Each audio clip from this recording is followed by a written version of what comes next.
కూటమి దౌర్జన్యాలు వైఎస్ఆర్సీపీ నేతల హౌస్ అరెస్ట్లకు సంబంధించిన సమాచారం మా ప్రతినిధి రాజు నడి తెలుసుకుందాం. రాజు చెప్పండి. చలో తుని కార్యక్రమాన్ని అడ్డుకుంటూ హౌస్ అరెస్ట్ చేస్తున్న అప్డేట్స్ అందుతూ ఉన్నాయి. ఎక్కడున్నారు మీరు? ఏంటి మీ దగ్గర ఇన్పుట్స్? అది ప్రస్తుతం అయితే నేను తునిని సంబంధించి మున్సిపల్ చైర్మన్ సుధారాణి ఇంటి వద్ద ఉన్నాను. ఇక్కడ చూసినట్లయితే కౌన్సిలర్లందరూ కూడా తమ ఓటును వినియోగించేందుకు ఓటింగ్లో పాల్గొనేందుకు సిద్ధమైన పరిస్థితి అయితే ఉంది. ఇప్పటికే 3 దఫాలుగా ఈ ఎన్నికలను టీడీపీ అడ్డుకున్న పరిస్థితి అయితే ఉంది. ఓవరాల్గా చూస్తే తుని నియోజకవర్గంలో టీడీపీ దౌర్జన్యం పరాకాష్ఠగా చేరుకుందని చెప్పుకోవచ్చు. పూర్తి స్థాయిలో వైఎస్ఆర్సీపీ కాంగ్రెస్ నేతలపై ప్రభుత్వం కక్ష సాధింపు చర్యలు చేపడుతుంది. ఇప్పటికే మాజీ మంత్రి జిల్లా వైఎస్ఆర్ కాంగ్రెస్ పార్టీ అధ్యక్షులు దాడిశెట్టి రాజాపై 2 అక్రమ కేసులు బనాయించారు. ఈ నేపథ్యంలోనే చెలో తునికి ఈవేళ దాడిశెట్టి రాజా పిలుపునివ్వడంతో జిల్లా వ్యాప్తంగా వైఎస్ఆర్ కాంగ్రెస్ పార్టీ శ్రేణులు తుని బయలుదేరుతుండగా పోలీసులు ఎక్కడికక్కడ అడ్డుకుని నాయకులకు నోటీసులు అందజేస్తూ వారిని అడ్డుకున్న పరిస్థితి ఉంది. ఇళ్ల వద్ద పోలీసులు నిఘా పెంచారు. ఎప్పుడు బయటకు వస్తే అరెస్ట్ చేద్దామని చూస్తున్న పరిస్థితి అయితే ఉంది. ఈవేళ కూడా సెక్షన్ 163ని కలెక్టర్ షాన్ మోహన్ అమలు చేసిన పరిస్థితి అయితే ఉంది. ఓవరాల్గా చూస్తే మరోసారి ఈ ఎన్నికను అడ్డుకునేందుకు తుని నియోజకవర్గంలో టీడీపీ కుట్ర చేస్తున్న పరిస్థితి అవుతుంది. ప్రస్తుతం అంతా కొంతమంది వైఎస్ఆర్ కాంగ్రెస్ పార్టీ నాయకులు ఉన్నారు. యనమల కృష్ణుడు వారితో మాట్లాడే ప్రయత్నం చేద్దాం. చెప్పండి, గత కొద్ది రోజులుగా తుని నియోజకవర్గంలో చూస్తుంటే టీడీపీ గూండాయిజం చాలా దారుణమైన పరిస్థితి ఉంది. పోలీసులు కూడా వారికి వంత పడుతున్న పరిస్థితి అవుతుంది. ఓవరాల్గా తుని నియోజకవర్గంలో రెడ్ బుక్ రాజ్యాంగం నడుస్తుందని ప్రజలు అనుకుంటున్న పరిస్థితులు కనిపిస్తున్నాయి. ఈ 3 రోజులు బట్టి తుని నియోజకవర్గంలో ఓన్లీ అధికార బలంతో పోలీసు బలంతో అడ్డుకుంటున్నారు తప్ప మున్సిపాలిటీలో సంఖ్యాబలం లేదనే సంగతే నియోజకవర్గంలో ఉన్న ప్రజలందరికీ, జిల్లాలో ఉన్న ప్రజలందరికీ తెలిసిపోయింది.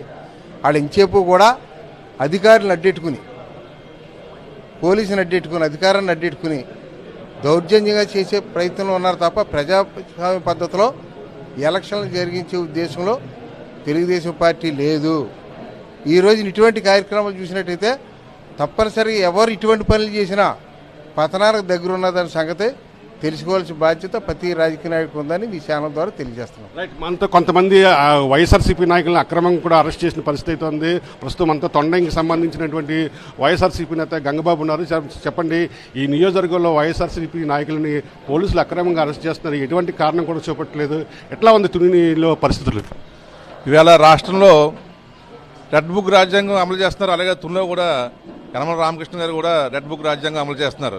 ఆయనకు అలవాటు ఏంటంటే అప్పుడు ఎన్టీ రామారావు గారిని ఏ విధంగా దించేశారో ఆయన స్పీకర్గా ఉండి ఈవేళ ఆయనకి బలం లేకపోయినా, మన కౌన్సిలర్ బలం లేకపోయినా వైస్ చైర్మన్ దించడానికి ప్రయత్నం చేస్తున్నారు. ఆయన అలవాటు అయిపోయింది అది. అలాగే ఇక్కడ కూడా పోలీసు వారు, అలాగే బ్యూరోక్రాట్లు, అలాగే టీడీపీ నాయకులు కూడా ఇక్కడ చాలా దౌర్జన్యం చేస్తున్నారు. అన్ని విధాలుగా కూడా ప్రభుత్వం కూడా వాళ్ళకి సపోర్ట్ ఉంటున్నారు. ఇవాళ 163 ఇలా అమల్లో ఉన్నా సరే అది మాకే వర్తిస్తుంది తప్ప టీడీపీ నాయకులు వర్తిస్తలేదు. మమ్మల్ని ఇళ్లలో కూర్చోబెట్టి మాకు నోటీసులు ఇచ్చి మందరిని బంధించారు. కానీ ఇవాళ టీడీపీ నాయకులు డైరెక్ట్గా మున్సిపల్ చైర్మన్ ఆఫీస్ చుట్టూరు, మున్సిపల్ చైర్మన్ ఇంటి మీద దాడులు చేయడం అనేక చేస్తున్నారు. నేను దాడిశెట్టి రాజా గారి మీద కూడా దాడి చేయడం జరిగింది. వాళ్ళకి లేని చట్టం మాకు వర్తిస్తుంది. అందుచేత ప్రజలందరూ గమనిస్తున్నారు ఇవాళ ఎంత ప్రశాంతంగా ఉన్న తుని టౌను, తుని కాన్స్టిట్యున్సీ కూడా అందరూ కూడా ముక్కు మీద వేలేసుకుని అందరూ కూడా తలదించుకునే పరిస్థితి ఇవాళ వచ్చింది మాకు. మీరు చెప్పండి, ఇవాళ దాడిశెట్టి రాజా గారి మీద 2 అక్రమ కేసులు బనాయించారు. ఆయనే కాదు, ఎవరైతే మున్సిపల్ చైర్మన్ ఉన్నారో సుధారాణితో పాటుగా కౌన్సిలర్లు మరో 17 మంది నాయకుల మీద కూడా కేసులు పెట్టిన పరిస్థితి అయితే ఉంది. ఎట్లా చూస్తారు దీన్ని మీరు? ఈరోజు తుని నియోజకవర్గంలో గతంలో జరిగిన ఎలక్షన్లో 30కి 30 అని చెప్పేసి రాష్ట్రం అంతా తెలుసు, తుని నియోజకవర్గ ప్రజలకి తెలుసు. అయితే కొంతమంది 2-3 ఉద్యోగాలు చెల్లిపోవడం కానీ ఉన్న 27 మంది ఉన్నారు. 27 మందిలోని ఎలక్షన్ జరగనివ్వకుండా దాన్ని అడ్డుకుని మళ్ళీ వాళ్ళని ప్రలోభాలు పెట్టి వాళ్ళని మార్చుకోవడం ప్రయత్నం చేసి 10 మందిని లాక్కుని మళ్ళీ ఎలక్షన్ జరగనివ్వకుండా మా కోరం సరిపోయినా కానీ మమ్మల్ని ఓట్లు వేసుకుని మా చైర్మన్ వైస్ చైర్మన్ ఎన్నుకోవడానికి అవకాశం కల్పించకుండా ప్రభుత్వం, గవర్నమెంటు, పోలీస్ డిపార్ట్మెంటు, అన్ని ప్రభుత్వ అధికారులు కూడా వంత పాడి ఏ రకంగా అయినా వాళ్ళు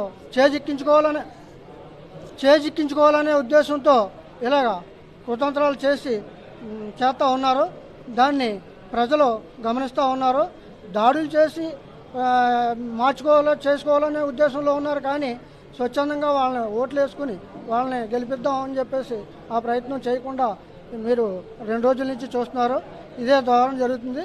కానీ స్వచ్ఛందంగా మేము వెళ్ళి వాళ్ళంతటా వాళ్ళు ఓట్లు వేసుకుని ఇవాళన్న అవకాశం ఇస్తే జరిపిద్దామని మేము కోరుకుంటాం. మీరు చెప్పండి, ఇవాళ తుని కౌన్సిలర్లతో పాటుగా చైర్మన్ మీద కేసులు పెట్టారు, రాజశెట్టి రాజా మీద కూడా 2 కేసులు పెట్టారు.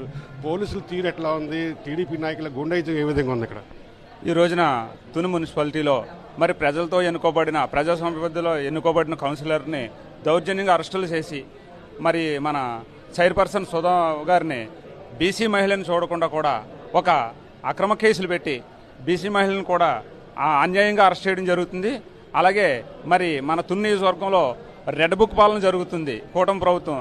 అలాగే టీడీపీ పచ్చమోకలను వెంటేసుకుని పోలీసులు వెనకాల వాళ్ళకి ఒత్తసు పలికి దౌర్జన్యం చేసి బలవంతంగా ప్రజాబలం లేని కౌన్సిలర్లను అందరూ కూడా వాళ్ళు వైపు తిప్పుకుని ఖచ్చితంగా ఎలాగోలా వైస్ చైర్మన్ వెనక చేయాలనే ఉద్దేశంతో దురుద్దేశంతో అక్రమ కేసులు బనాయించి మరి రౌడీ మోకలు టీడీపీ రౌడీ మోకలు కూడా దౌర్జన్యాలు చేస్తున్నారు.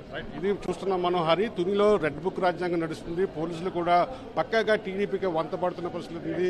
చేలో తుని కార్యక్రమానికి అడ్డుకునేందుకు కూటమి ప్రభుత్వం ఎక్కడికక్కడే వైఎస్ఆర్ కాంగ్రెస్ పార్టీ నాయకులకు నోటీసులు ఇవ్వడం, అదేవిధంగా హౌస్ అరెస్టులు చేయడం, దారిలో అడ్డుకోవడం జరుగుతుంది.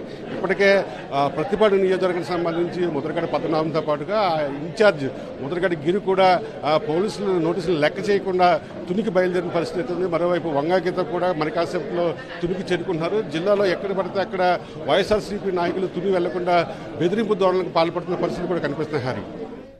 ఓకే రాజు.